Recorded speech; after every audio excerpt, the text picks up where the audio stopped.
Welcome back, everyone. One thing we've been saying pretty much the last couple of weeks now is that iOS 15 really hasn't been that big of a difference. It's been pretty much almost exactly the same thing as the previous version of iOS. Now, this is a good thing and a bad thing. So it's a bad thing because, obviously there's not that big of a change.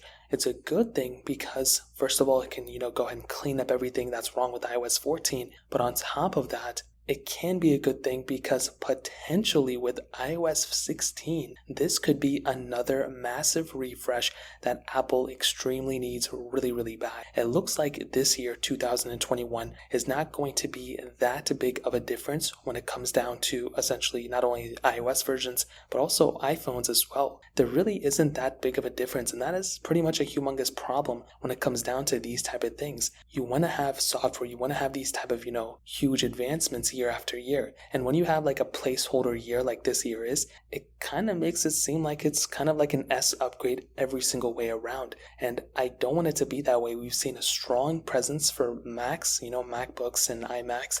There's probably going to be more MacBooks and stuff coming out. It looks like the Apple Watch Series 7 is going to be a pretty big refresh, but when it comes down to the iPhones and iOS, it just seems like it's more of the same, and that is a huge issue. This year with the iPhone 13s, I'm making a separate video talking about, it just seems like this is also an S upgrade. It's not going to be a full, iPhone 13. It's going to be an iPhone 12s. And like I mentioned, these type of things, they cause a lot of problems, and a lot of people don't like those type of things when Apple just makes a very small, refresh cycle. So things that could be changed with iOS 16, in my opinion, I feel like the UI has to change in some way. Things have to be changed, things have to get better, and that's what's probably going to end up happening, in my opinion, with iOS 16. This is probably going to be that big change, and Apple's going to see with this year, pretty much what we've seen in the last couple of days, a lot of surveys, people are underwhelmed with this update, and with that being said, Apple's not going to sit there and make iOS 16 a small refresh as well. If Apple brings this one feature in with the next version of software, if they just bring split screen multitasking in the next version, that is a big enough change for people to go ahead and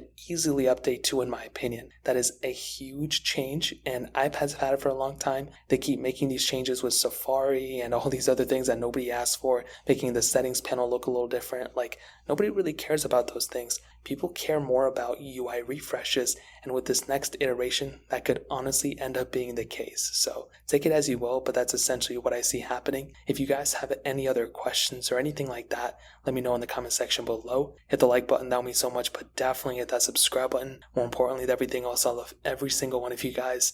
Hopefully I'll catch you guys in the next video. Peace out till then.